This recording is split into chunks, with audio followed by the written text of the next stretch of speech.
Hi everyone, welcome to a new episode of our People Power Health Insights conversations. Today we have a very special guest.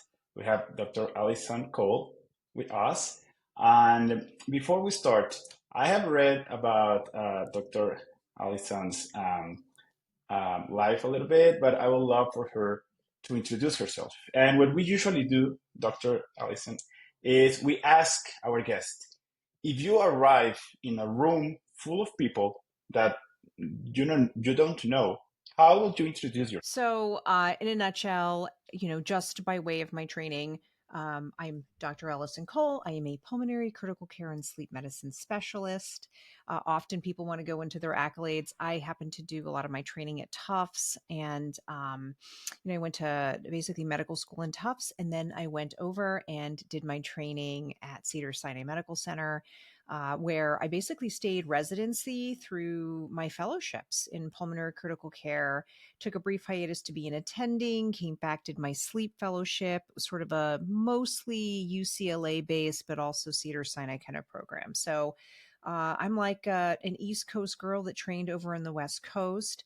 Um, and I know your organization had just been in the Boston area, and I know that area well. So it's really nice to be back in New Jersey. That is primarily where I have been based. And I am somebody who was a dyed-in-the-wool clinician up until October of 2022, and I decided to transition to do some other things. So, a couple of the things that I am currently doing.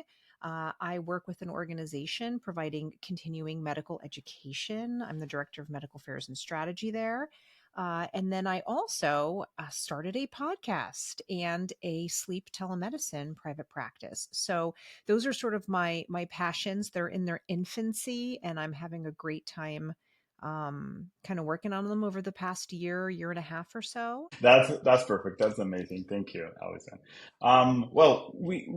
We like to start talking about the that reason, that decision of going into medicine in the first place. So my first question for you is, why did you decided to go into medicine? I'm trying not to give you the lamest answer ever, which is like the one that they tell you not to do when you go to medical school, which is, I want to help people. And but the that really was sort of, yeah, that's sort of like why I initially wanted to do it. What really happened was, as I was growing up, my mom was a nurse. She's retired now, but she was a hemodialysis nurse, and I got a sense of what healthcare was all about, based on her experience. And she was somebody who actually went into nursing at a time before I was born. When she was meeting my dad, she came over from Korea. So she was an immigrant who was recruited to come to the United States. And she basically had to do nursing school there, come back and kind of do it all over again, which she did. And she kind of stayed at the same organization where she trained at. She was at St. Joe's in Paterson, New Jersey, and that's where I was born. My father was a brilliant man who essentially put himself through school to get a bachelor's in electrical engineering.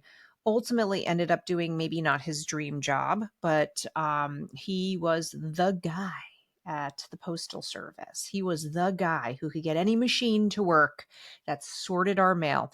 We take for granted that it magically appears on our doorstep, and I can tell you there's a long pathway to that happening, and it usually involves someone who needs to be able to fix the machines when they break down and make sure that process continues happening. So I had this experience of, my immigrant mom and my dad and some struggles there. And I also kind of know, as an only child, and I just really gravitated toward healthcare. My mom's like, you should just be a nurse. My dad's like, you should be an engineer because I'm so mechanically minded. And I was like, I want to do neither. And I always joke it's because I have such tremendous respect for what nurses do. And I was like, I can't take orders. I need to be the person giving orders. So I decided that maybe being a physician in medicine was there. And so that sort of seedling was born. And then having a mom in healthcare has been so cool because my mom really was like, all right, you think you want to go into healthcare? Let's see if you can really do healthcare. And when I was 16, I became a certified nursing assistant. So people don't know I worked in a skilled nursing facility for a couple of summers, basically.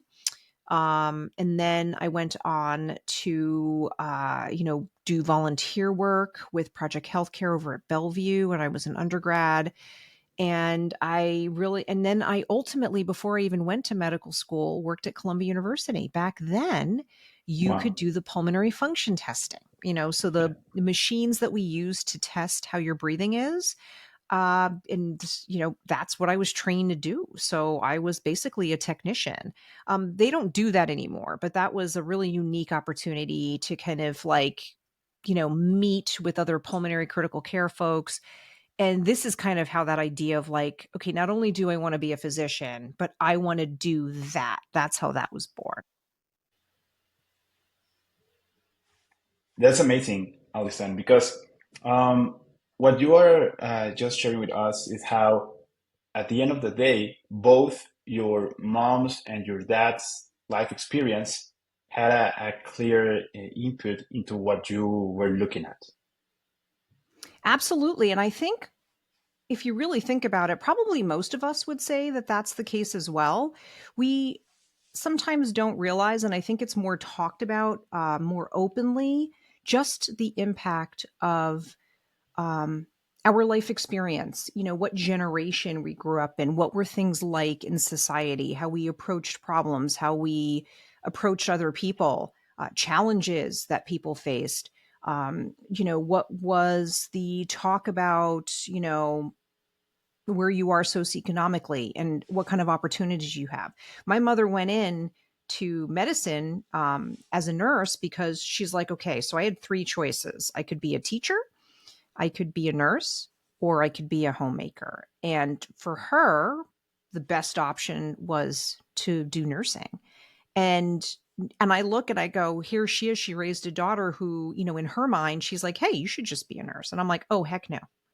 That's actually, there's no disrespect there. I just wouldn't be good at it. I need to do something else in healthcare, is how I look at it. So it's always food for thought being sort of the quote Gen Xer generation and working with Mhm. sort of younger doctors and how they see the world. It's definitely different. And I've even modified. I mean, this is kind of going off tangent, but I've even modified like how my dialogue is, how I communicate with them, how do I try to teach them or inspire them, because I know like how I was inspired or how I was treated during even my training doesn't work. We just grew up in a different time frame, Mhm. and what we Yeah, put up with in terms of what my medical training was like, for example, is different. There were no regulated work hours, for example. Um, exactly. Now, quick question there, because you just mm, mentioned about your experiences when you mhm. were like getting into medicine, and I have a question there. So, is there any particular story or event as you were going through your training as a physician that was a challenging part of it, of the journey, a challenging event that inspired you to go into the topic of sleep? Was it? Oh my goodness, was there? um, I can tell you that one of the things that was not emphasized, and I'm hoping it's more emphasized, but even in the younger generation, and I've had a few people who have been inspired to go into sleep as a result of working with me, and that's truly touched me. And they've mentioned that, like, I had no idea I influenced them, and I ran into them at the sleep meeting, and I'm like, they're like, oh my God, and it's so warm to know that, like, just conversations we had rounding in the ICU, on a sick patient and just talking about sleep, was beneficial.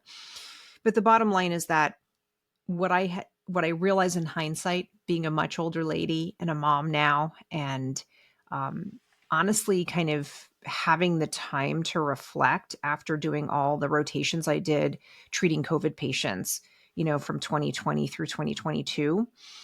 Um, what I realized is that I had not prioritized sleep in my life, and I struggled with sleep, but nobody talked about that. My earliest recollection was kind of going through some challenging times during residency and kind of just thinking, oh, well, this is just situational. This is because I'm sad because of this situation happening. And then I have to manage my workload. And so I'm not sleeping as a result of that. And what happened was I sought, help from someone who was in psychiatry. And we just really did therapy. And, she really found, she's like, well, I think this is situational. I think we should, maybe try some different medications. And we did. And it did work for a bit. I had tried Ambien, I had tried Ambien controlled release, and ultimately Lunesta seemed to be sort of the magic. I mean, it had some side effects, but it like got me to sleep when I needed to, right? But there was Mhm. no discussion surrounding sleep and what am I doing to contribute to that? What are the behaviors surrounding it? Are there things that I can do to make my sleep better? And what I found was, I just was like, all right, well, most of the time when I can't sleep, I didn't want to take these things all the time. So I might just be like, well, I'm not sleeping anyway. So I would moonlight a lot if I couldn't sleep, and I'd be like, well, I just don't want to take this pill all the time. I will do that. If I was really desperate, then, I would take something.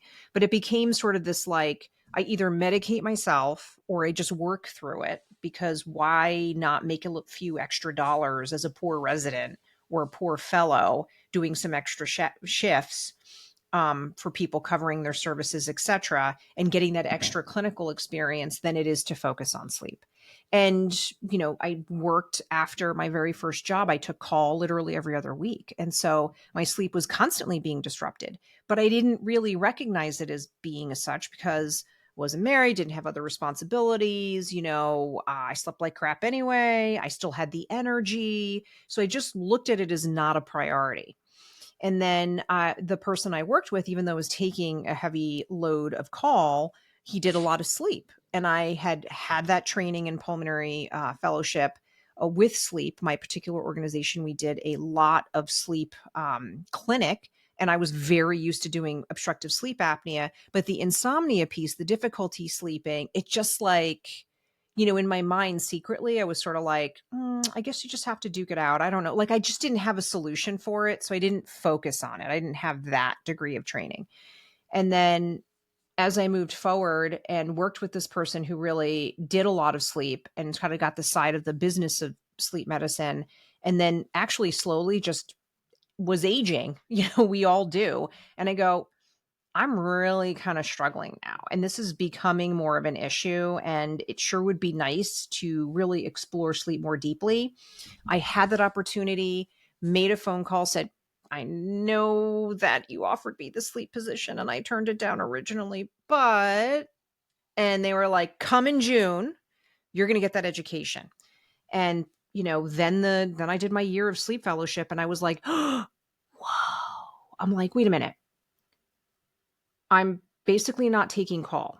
Okay. So I have a regular ability to go to bed. Nobody's paging me overnight for any major issues. I'm waking up every day at the same time.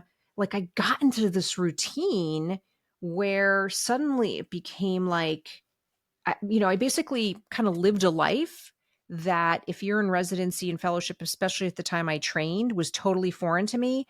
I actually kind of reset my nervous system a little bit and I recognized I'm like, wait a minute, I need to change my internal dialogue about how I talk to myself. I'm really not that bad a sleeper. And when I had a very regular schedule, it wasn't perfect and sometimes I'd have some struggles, but in general, I got way more sleep than I had ever gotten in the past like 15 years. So it was like, Wow. wow. And then I got to learn how to really treat patients and really improve their quality of sleep. And Jennifer Martin, who was, I think, the president of the board of directors over at the AASM, she was my mentor. So and I met her just kind of trying to do some research projects with her and everything. And I got to meet a real superstar and how she managed treating veterans of the United States who Mhm. really, really struggle with their sleep because of their training, because of PTSD, very, very complex sleep issues. So I got to see this woman like really wave. I'm going to call it magic, though it's very logical and very scientifically based, but it felt like magic at the time over these vets to get them to improve their sleep quality and really kind of shifting the dialogue of what happens there. And I just was like, I'm in the right place. This is really where I want my career to go. And now that I'm listening to you, and that we can see how all of these issues are real issues that affect not only a lot of our patients, but also us as physicians.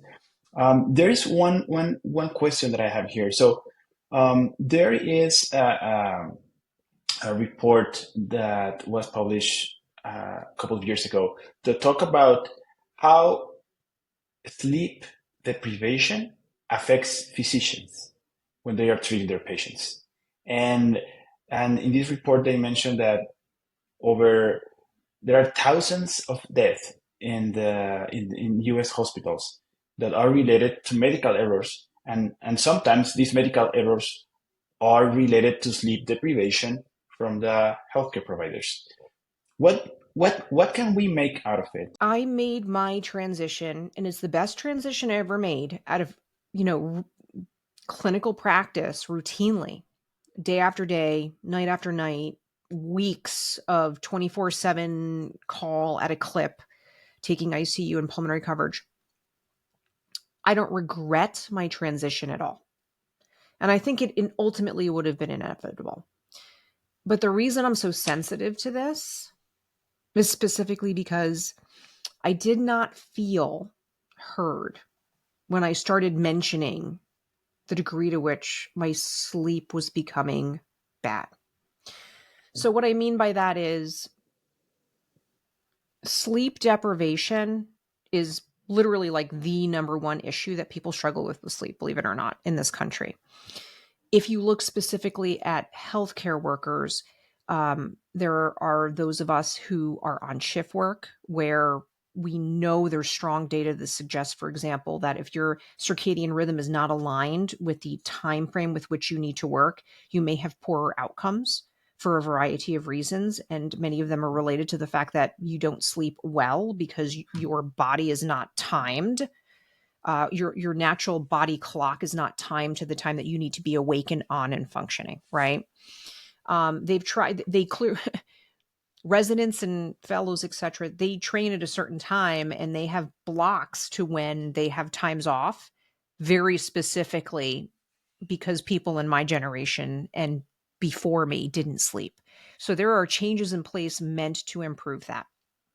But it doesn't mean, there's times when you just kind of have to suck it up because you have to do that overnight shift. And my regular schedule was just bearable, meaning pre-COVID. I'm going to do that. We would do clips at a time whenever, maybe every 5-ish weeks or so, we'd take call for about a week. So I had my usual patients, outpatient, doing a lot of that. And then we'd be in our ICU call, rounding on patients in the hospital and to meet leapfrog regulations. We were there all day. Then we would take call. We could go home, but you had to be ready and prepared to answer whatever call came your way. If physicians, I'm going to speak specifically to physicians, but this applies to nurse practitioners, anybody in the healthcare field, nurses, obviously, right? Mm-hmm. If you are not getting proper rest, how do you process the emotions of the difficulty of a bad day when people are dying, or a pandemic, or a particularly crappy interaction with someone who is in a bad mood? Because guess what? That happens an awful lot in healthcare. We don't show that to the patients. But when you're trying to get stuff done and you've got a barrier because you need a specialist and they are not feeling you that day, how do you manage those challenging interactions that happen because everybody is feeling overwhelmed at the end of the day, right? There's Right. no way to remove the overwhelm from healthcare. It is impossible because these are people's lives. And let's talk a little bit about that change Mm-hmm. that you just mentioned, because um, you are right now supporting a lot of people that have these clear issues with sleep deprivation, um, and one of the things that I want to ask you is how, in your experience, how can someone take these life events, this life experience, and decide, okay, I'm going to start this advocacy pathway to support people, to help people with this clear problems. So how has that been for you? Like taking this decision of transitioning to this new space? So the bottom line is that I took time to be with my children. That was really important to me. And I literally just said to myself, I want to change behaviors. I want to get back to where my baseline is. But it really required me to take some self-reflection. Not everybody's willing to do that. Not everybody may be able to do that just financially. So I'm not here telling you what you should do. But what I did was I decided I needed some time for self-reflection. I just needed time to figure out what the heck I wanted to do, to calm my nervous system down, to not be feeling so like out of control with, emotions, to try to regulate my sleep. Right. So I just Mhm. took some time for some reflection. And my main focus was, okay, I don't want to do this anymore. Why? Why is it that I don't want to do this anymore? Is it because I just feel like I need a break? Or is it truly because I'm feeling this way because something has changed or I've evolved in some way where it's time for me to move on and kind of do something different. So it started off with really a gut sense that I was done, like that this wasn't a break to go back.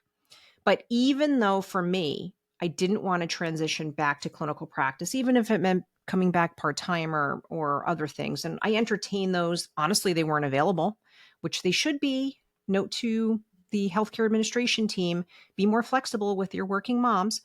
Um, but for me, I really found I was like, I just needed to affect positive change in people's lives besides the one-on-one patient after patient after patient. Not that there's Mhm. anything wrong with that. I miss having the degree of patient interaction that I had. Believe me, I do. It's so rewarding to help that patient out.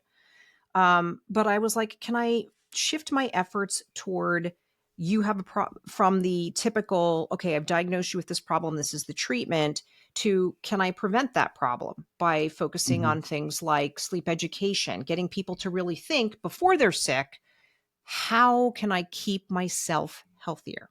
Right. So it became a shift in mindset for me.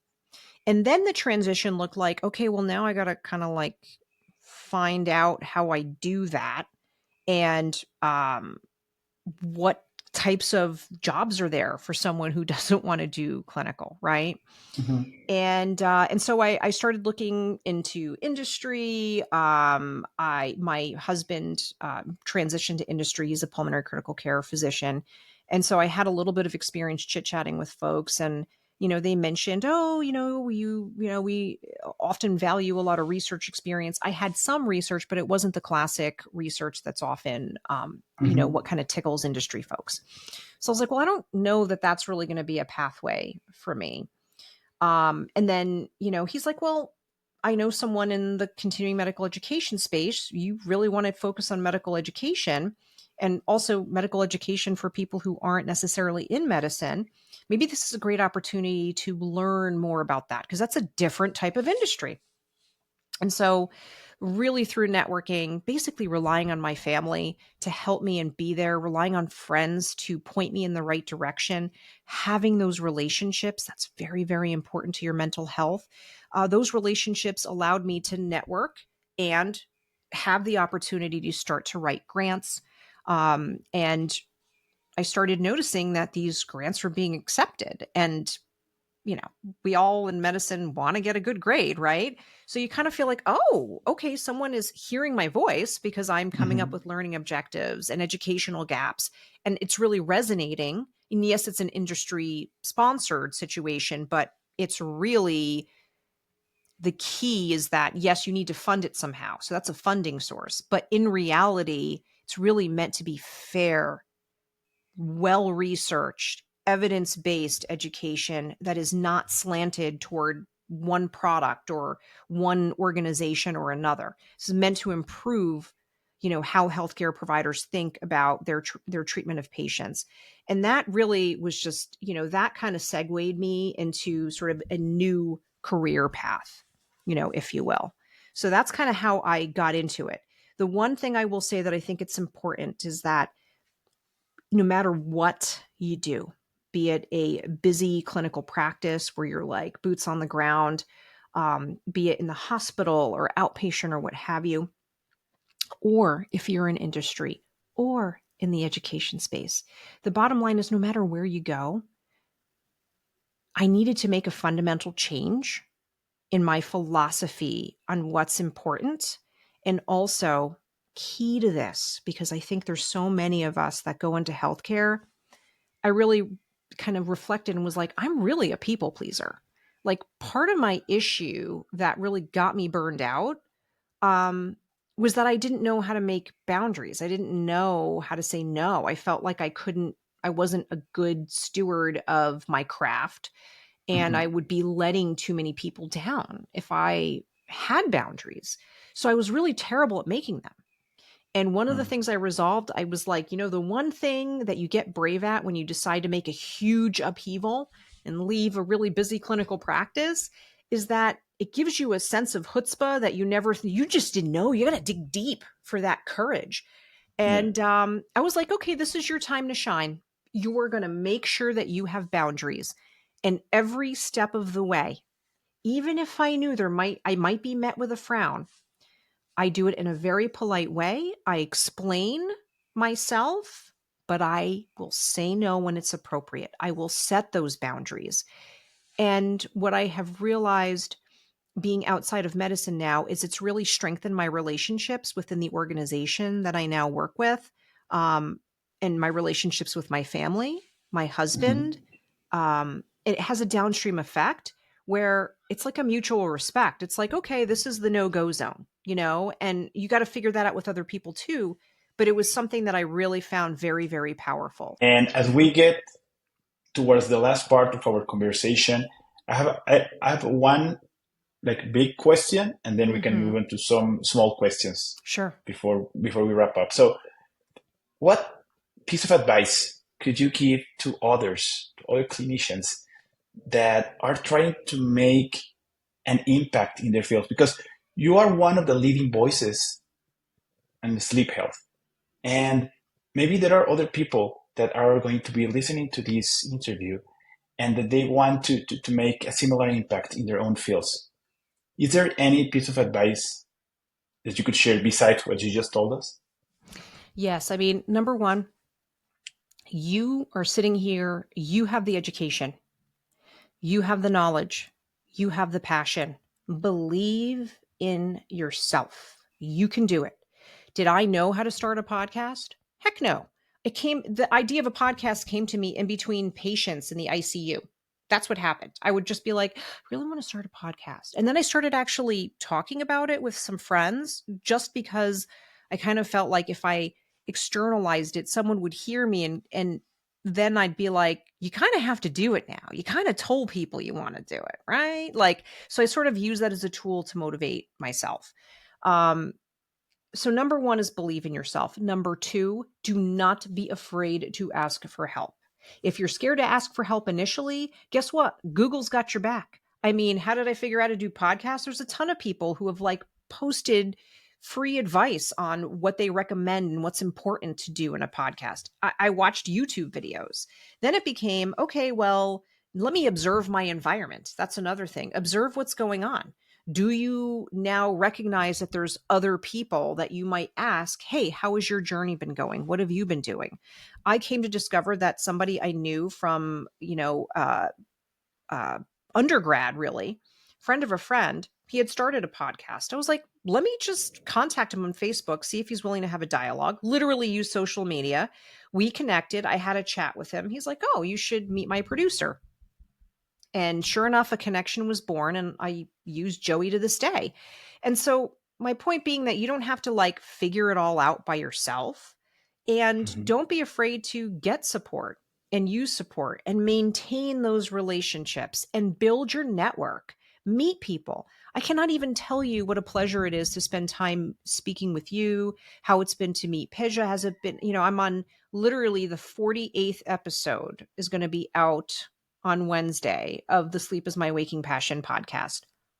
What? 48 episodes? That's like over 40 people that I've made connections with in doing this. And that is just scratching the surface. So be brave. Be bold. You got this. You got this. It feels scary, but if you feel it in your heart that you just got to let it out and you can't keep quiet about it, I mean, obviously I like to talk. I'm letting it out and you're allowing me that platform to do so. So I am most appreciative. Just before we end, some rapid fire questions, Mm, and let's try to keep it like in 1 or 2 words and see how it goes. All right? okay. Okay. Favorite book? All right. The book that I'm reading now was given to me by a colleague. It's called I got to look at the title. Question Based Selling. Right now, I'm really interested in that because it is getting you to think about, yeah, it's a sales book, but it's really getting you to think about how you better form relationships with people. So I would Okay. say that right now is the latest book that I'm enjoying. Okay. A I'm movie terrible that you at this. enjoy? No, What was that? a movie that you enjoy. My very favorite movie of all time is The Big Lebowski. Amazing. A fun fact about sleep. The more you struggle, like the more you perseverate on it, the more elusive it becomes. So you got Okay. to kind of surrender to sleep. Amazing.